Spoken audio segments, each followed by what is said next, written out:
everyone, and welcome to our fourth installment of Tango Kilo Sierra. We're going to walk back in these woods. We got a special treat for you. Follow me.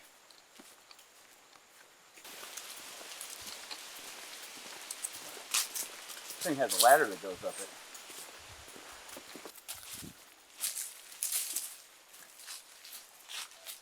Bet you wonder what this big old water tower here is and what it runs. Well, we're about to show you.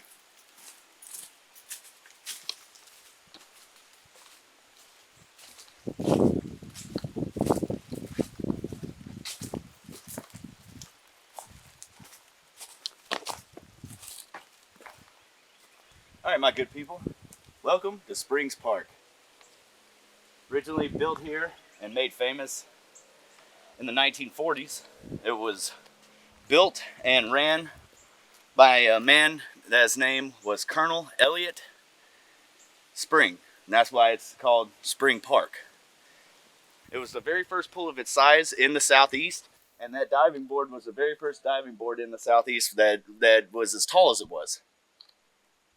As you can see now, it's pretty dilapidated, and people have obviously put their mark on it. So what we're going to do is we're going to go around here. We're going to show you all the cool amusement attractions that used to bring families of the textile mills around this part of Lancaster, South Carolina, to such a great place. Although the origin of Spring Park could not really be pinpointed, its history dates back to the early 1900s. Where the textile factories around here in Lancaster, they wanted to buy baseball uniforms so they could play and recreate. That obviously didn't work out for too long, because by 1963, the great pool that you see here before you was here. The bleachers I stand on used to only seat 1,000 people back in the 40s. By the 60s, they built this to be an amphitheater style place, and it could seat 5,000 people. Because think about that time. Cars couldn't make it to the beach. Cars couldn't make it to other various places in South Carolina because they'd overheat. So Colonel Spring, who built this gorgeous place that we have the pleasure of being today, made sure that he'd built this so the families that worked for his 3 textile mills around town didn't have to travel so far just to recreate and have a great time on their personal times off.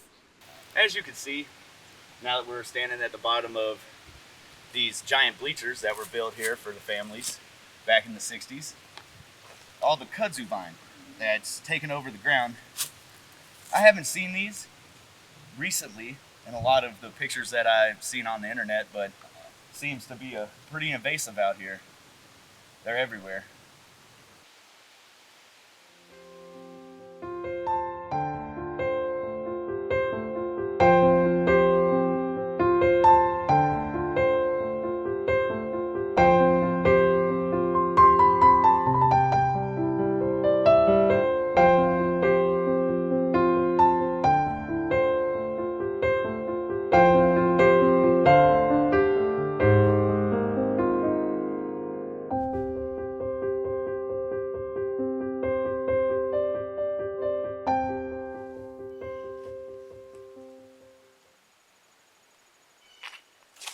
Pool's a spectacle, ain't it?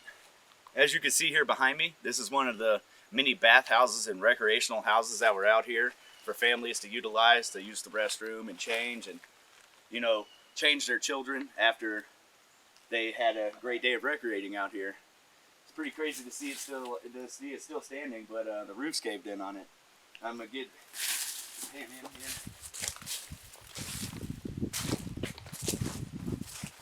As you can see by the tiles on the wall and the way this place was built, it was definitely built for somebody to come and use the restroom or shower or just utilize the facilities. You see the old cast iron metal doorways and handrails that used to be out here that would direct you towards the male or female side of this bathhouse. That's pretty cool.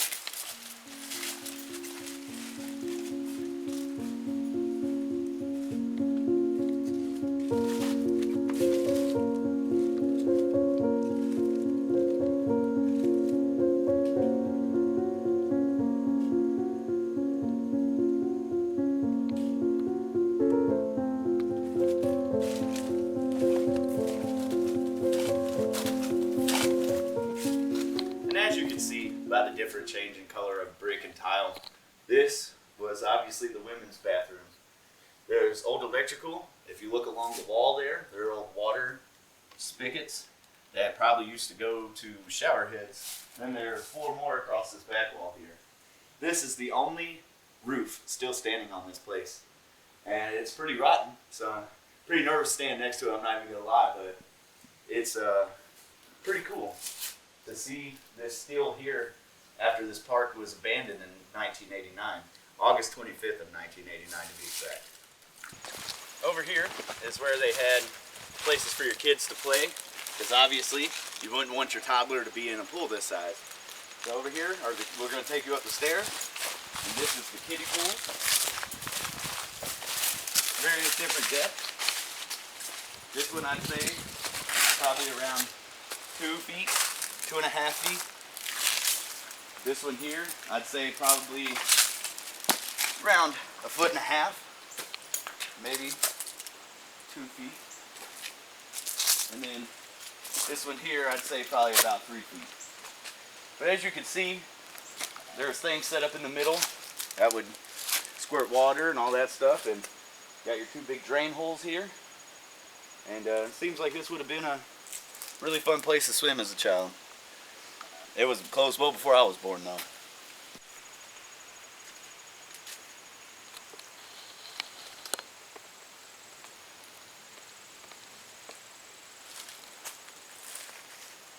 As you can see behind me, there's a second bathhouse. It's equipped with bathrooms, a fully screened in porch on the other side, and then on this side, just I guess it was like a recreational spot where you could hang out with your family and eat dinner or do whatever you would do out here at the pool here at Springs Park.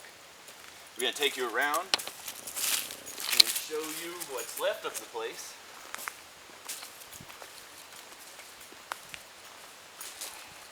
Big giant pieces of roof here with the big square bolts going through it. As you can see, this here is still standing, but barely. Held together with twigs and pretty much anything else. Just took the wood a little bit more time to rot than normal. If you look straight in there, that used to lead to one of the bathrooms. We're going to take you around the back of the building and show you that. And then from pictures and stories told by a nice old man that I was able to get in touch with about this place, this used to be a giant screened-in porch. If you come over here, you'll see there's still some of the screen left on the ground. And the roof's done falling down onto the porch, and it's pretty wild. Bathrooms and 2 porches and a porch on each side.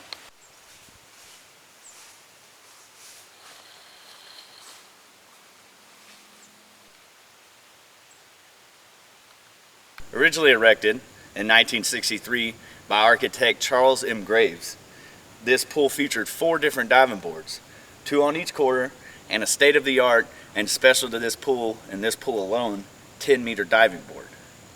As you can see from where I'm standing, and this is about 9 feet deep. Couldn't imagine taking a header off of that into the pool. I bet it'd be refreshing on a nice hot day like this.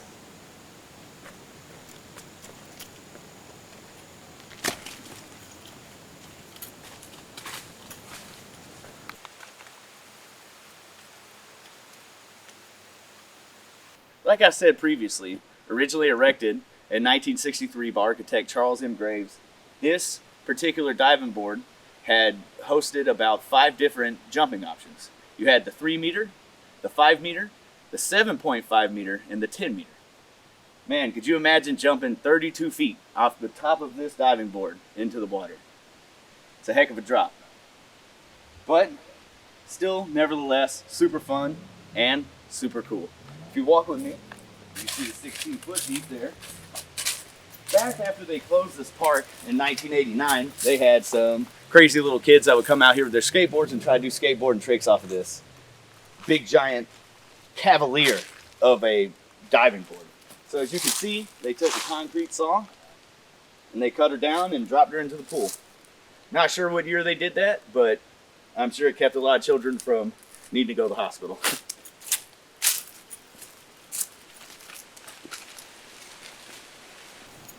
Man, look at how steep these stairs are. Couldn't imagine being a child and having to get in and out of something this massive. But this was originally erected in the 60s as an Olympic-sized pool that would host many different events. And to be exact about it, Colonel Springs was the event coordinator for all of those. So they'd have swim meets here, they'd have special performers here, Patsy Cline being one of them, didn't know that she'd perform down here. They'd have all kinds of various different events, fireworks shows, and just having a genuinely good time, and a time that you couldn't go very far. Your car wouldn't make it very far. And it's just really cool to think that somebody who owned 3 textile mills cared so much.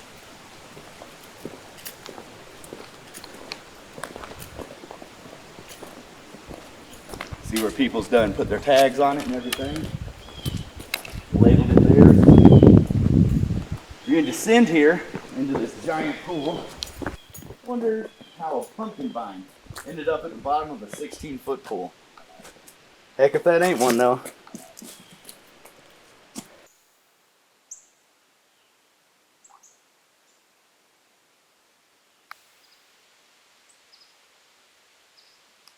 So we brought you down here to see this diving board that we told you about.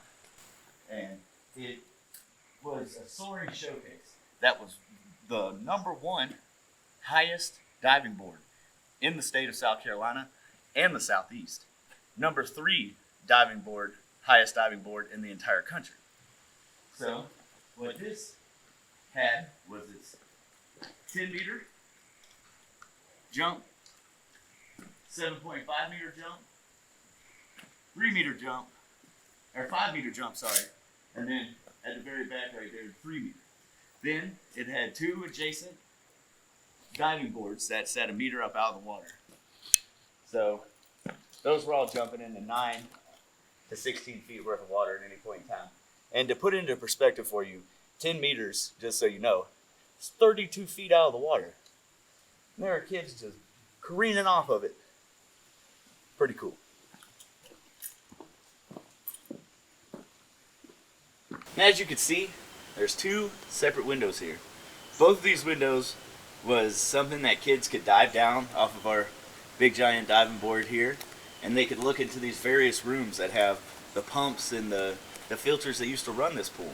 Do you imagine being a kid, jumping 10 meters off of a state-of-the-art diving board that is nowhere else in the Southeast, floating all the way down about 10, 11 feet, and looking through this door and seeing the crazy stuff that we can see right now.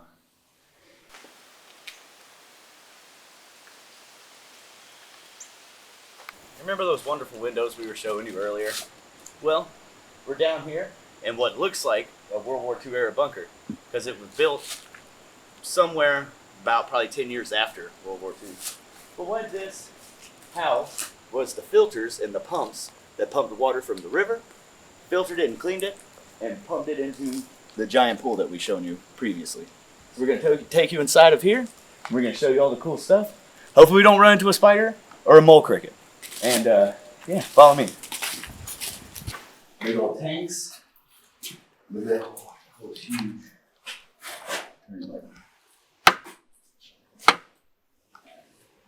Ooh, that's terrifying.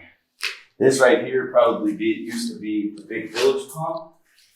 If I had to make a wild guess, something that retained water just in case the pool pumps decided to turn themselves off or something of that nature, the pool would still be supplied with thousands of gallons of water. And then here are the wonderful windows that we showed you earlier that I told you about. Those are pretty cool. And then this is a trench right here that goes to various different filters under the pool. And if I'm not mistaken, that goes pretty far back up in there. Big old tank here, you can see where they cut away the pipes that used to lead up into these little filters on the pool. Let's see what we can see inside here. Oh, look at that. That's probably why it had to ultimately close. The cost of maintaining these things had to have been catastrophic. Look through there. You see how it's rotted away back there? This thing's probably going to fall over soon. It's the other window. I'll have good buddy show you the pool through there. And you can see here the size of the pipes. Those pipes probably would never get clogged in a million years. Things are massive. And they're built out of plastic. Those aren't steel or cast iron. That's big giant pieces of plastic PVC. Hear that? It's plastic. This, what it attached to was metal though. See the lead paint rotting off of these tanks? That's probably pretty dangerous. And then it's missing the tank that used to sit right here because you can see where its feet's at. You got a big drainage trench right here for just in case one of them popped or one of these pipes busted, it wouldn't completely flood this little basement. Little chemical closet here. That's still made out of wood. That's incredible. That thing's probably as old as one of my relatives. So they also had goats and pony rides, swings, a bowling alley, an archery range, shuffleboard court, and other things like Colonel Springs I told you about in the beginning of the video. He brought in a B-24 bomber and converted it into a restaurant, with the kitchen being in the fuselage. And the tables that people would eat at lived under the wings of that B-24 bomber. But at Lakeside, they had a dock, paddle boats, canoeing, and picnic areas and bathhouses for the families. Then they had a steam-powered train that would make its way around Spring Park, and it was the feature of the Charleston Exposition in 1902. So that was pretty cool. That means Colonel Springs had to go and buy this famous steam engine that was the size that was big enough for little kids to ride on, build something out here for it, and then put it into action. How incredible is that? Then things started to change. In the 1970s, Carowinds opened, 1975 to be exact, and drew Spring Park goers away. Because the park no longer drew the big crowds and the pumps that I show you cost so much to run, you know, they were forced to up the expense of coming to this particular park and using its facilities, and nobody wanted to pay that. So the park, unfortunately, was forced to shut down August 25th of 1989, and it didn't reopen in the summer of 1990, and this is what it's turned into. So what we have here is the remnants as well as left of the skating rink that might have had the bowling alley in it. I'm not sure. I really couldn't find the exact location of where the bowling alley was here, but the floors that go with a skating rink are about the same as the floors that go with a bowling alley. So we're going to walk you down here and show you the rubble. Some kind of fire took this thing over within the past couple of years, because we've seen some pictures on the internet of it not in good shape, but still not rubble, and either lightning or somebody. So let's go and show you this rubble here. All right, check our way down here. As you can see, this was the beginning of the structure, in which held up a floor that kids could skate in a circle around. Kind of like a skate. Everybody knows what a skate rink is. And if you look here, that is the remnants of an old skate. See the wheel? Still left over from back when, you know, skates used to be here. If I'm not mistaken, from the pictures I've seen on the internet, where they used to give the skates out was on that back wall there. And that's why this is in the shape of a crescent moon. Because I think back here might have been where the bowling alley was, but don't quote me on that. Get that one. That one's still in good shape. That's a Budweiser can. See the pull tab that's sitting next to it? Wow, look at that. That might have been the floor of the cabin. I'm pretty sure it was the porch though. But look at that floor. That's got to date back to the 40s. So I see that same floor in 5 Points and various places that I worked throughout the week. And everybody knows 5 Points was built in the 40s. Oh man, would you look at that? That is a wooden box, and a wooden electrical box. That just goes to show this place's age. This day and age, you can never get away with that. And look at the little brads, the little, I don't even know what you would call that, little slot holders that hold the pieces of wood together. See, the thing is wood is flammable. That's the reason that most of these are all metal now. Pretty cool. Goes to show how old it was when they put electrical out here.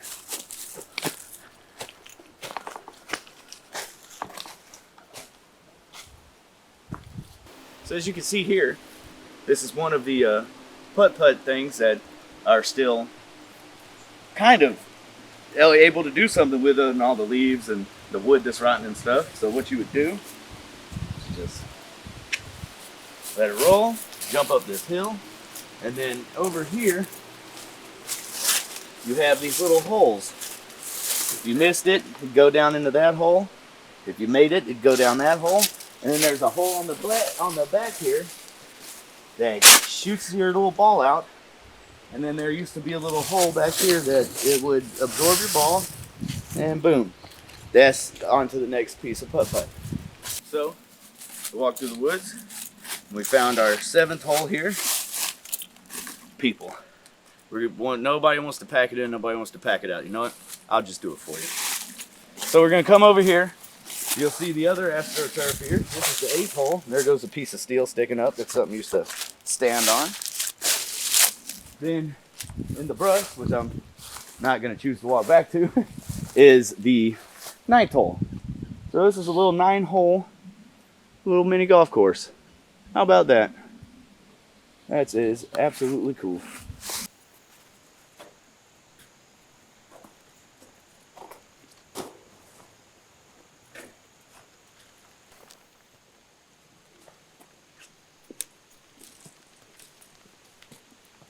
Thank you, ladies and gentlemen, for your ongoing support. We've got 4, this one will be 4 out, and it's going really great. And we appreciate you sharing it and liking it and just, subscribing and everything, because we like to be a part of your family as much as you like to be a part of ours. We want to bring you good content and a great time with buddies and with family. Yes, sir, that's right. Thank you. All right, ladies and gentlemen, we're going to take our handy dandy torch, get it lit. We're going to try to get this little fire going here.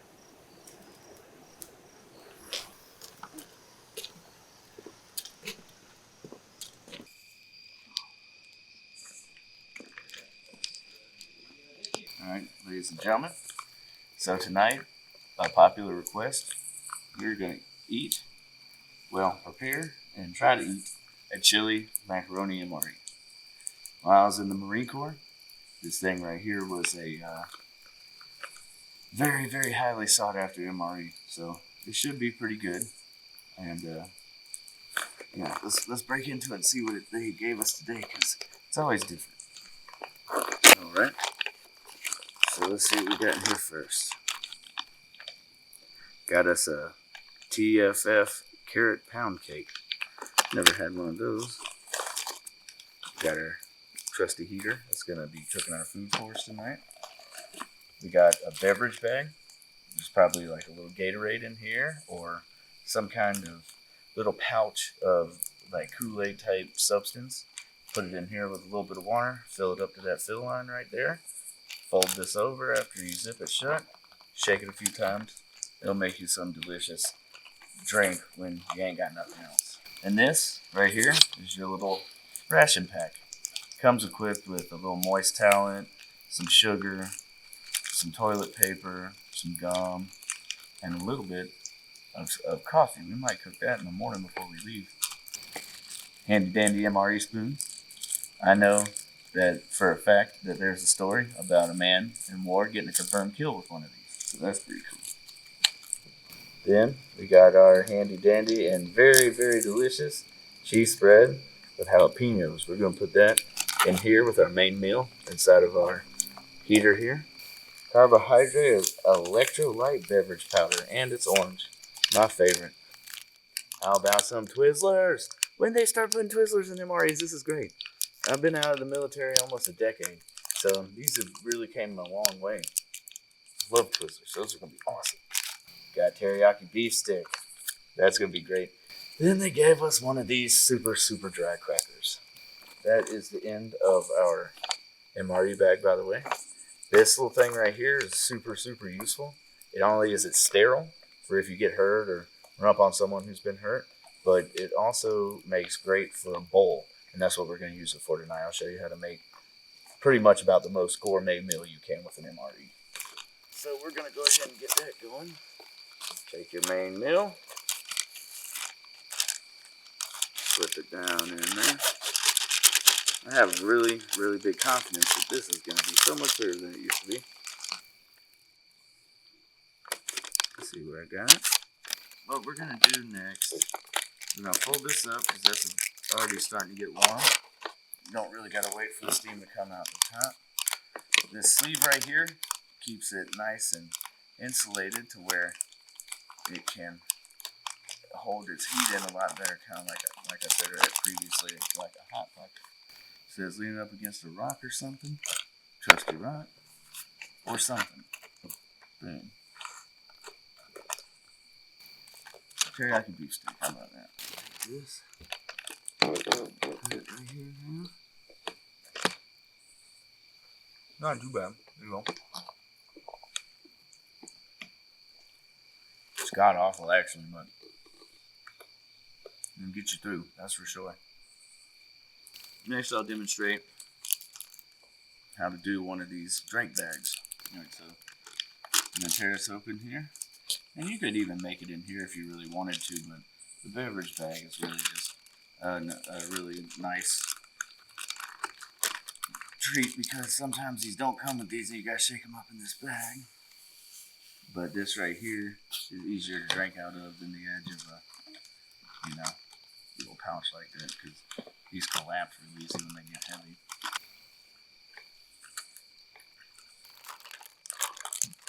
Get all that powder off the bottom there. That looks nice and full. Let's try it. See how it tastes. Check on our MRE over here. It's getting nice and hot, so that's good. Drink some of this.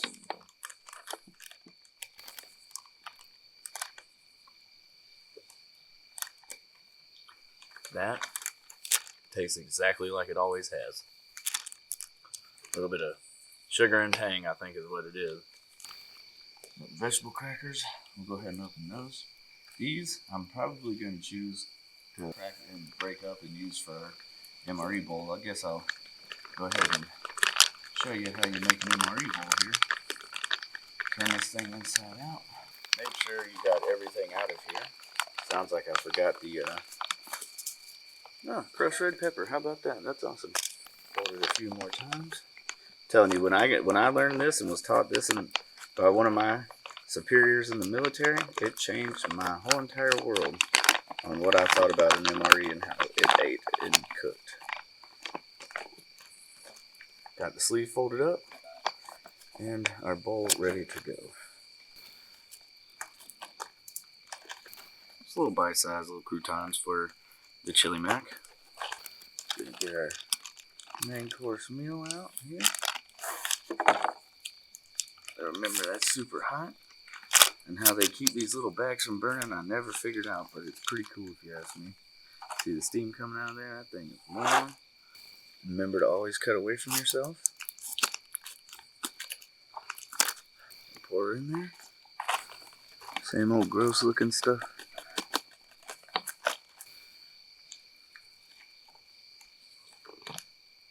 This comes out of there just like Velveeta cheese or anything of that nature. Alright, I'm just going to send her. We'll show you that after I mix it up. It's not much. It's enough to survive on for a little bit. And we're just going to send it all around in there with those croutons, those little crackers that we broke up earlier. That's what your finishing product will look like. Give me a little scoop out of here. Boom. Warm, you can see the steam coming off of it a little bit.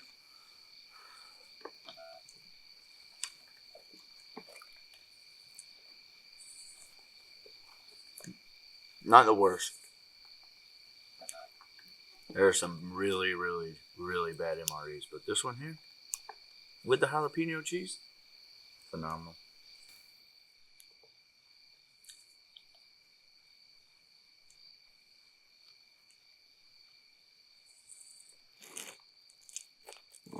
better than having nothing.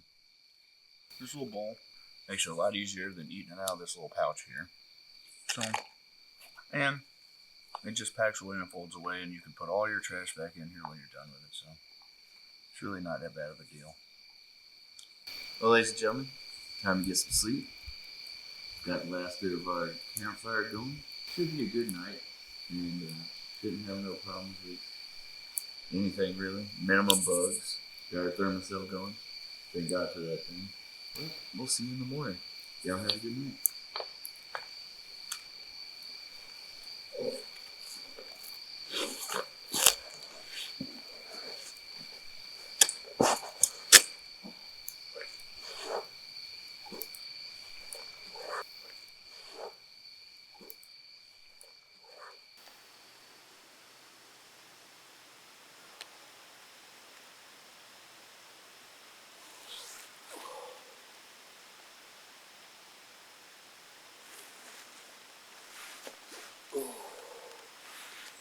Good morning. How many people could say they stepped out of pool? Other than a couple of things going bump in the night, that was actually a pretty nice sleep. Now it's time to break it down and get it all moved up those bleachers right there and ready to go. Alright guys, so like I said before on our previous videos, pick up after yourself. Because people like me aren't gonna just sit here and look at this stuff, sit on the ground. This is probably, that's got water in it still. That's probably been here for freaking God knows how long. But yeah, pack it in, pack it out. Come on now, help us out.